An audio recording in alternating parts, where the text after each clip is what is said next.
गायत्री मंत्र, सद्बुद्धि का मंत्र। ओम भूर्भुवः स्वः तत्सवितुर्वरेण्यं भर्गो देवस्य धीमहि धियो यो नः प्रचोदयात्। सफलताएं टिकी हैं प्रचंड मनोबल पर। विराट नगर के राजा सुकीर्ति के पास लौह श्रृंग नाम का एक हाथी था। राजा ने कई युद्धों में इस हाथी पर चढ़कर विजय प्राप्त की थी।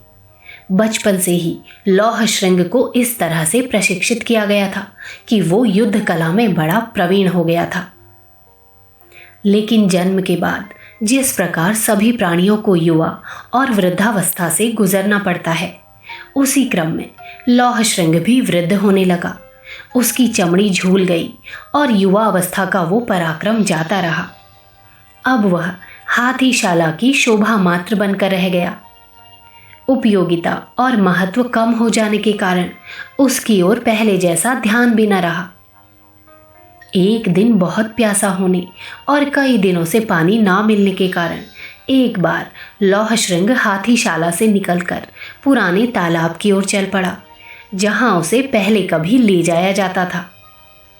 उसने भरपेट पानी पीकर प्यास बुझाई और गहरे जल में स्नान के लिए चल पड़ा। उस तालाब में कीचड़ बहुत था। दुर्भाग्य से बूढ़ा हाथी उसमें फंस गया। जितना भी वो निकलने का प्रयास करता, उतना ही अधिक फंसता जाता और आखिर में वो गर्दन तक कीचड़ में धंस गया।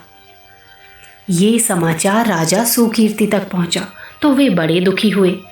हाथी को निकलवाने के लिए कई प्रयास किए गए, पर सभी निष्फल हो गए। जब सारे प्रयास असफल हो गए, तब एक चतुर सैनिक ने एक युक्ति बताई। इसके अनुसार हाथी को निकालने वाले सभी प्रयास करने वालों को वापस बुला लिया गया और उन्हें युद्ध के सैनिकों की वेशभूषा पहनाई गई। वे वाद्य यंत्र मंगवाए गए जो युद्ध के अवसर पर उपयोग में लाए जाते थे। हाथी के सामने युद्ध के नगाड़े बजने लगे और सैनिक इस प्रकार कूच करने लगे जैसे कि वे शत्रु पक्ष के सैनिक हैं और लौह श्रृंग की ओर आक्रमण करने के लिए बढ़ रहे हैं।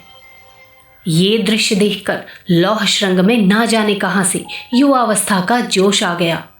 उसने जोर से चिंगार लगाई तथा शत्रु सैनिकों पर आक्रमण करने के लिए पूरी शक्ति से गले तक फंसे हुए कीचड़ को रौंदता हुआ तालाब के तट पर जा पहुंचा और शत्रु सैनिकों पर टूट पड़ने के लिए दौड़ने लगा। बड़ी मुश्किल से उसे नियंत्रित किया गया। प्रचंड मनोबल में इतनी शक्ति है कि वो असंभव को भी संभव कर दिखाता है। सचित्र बाल कथाएं भाग 13।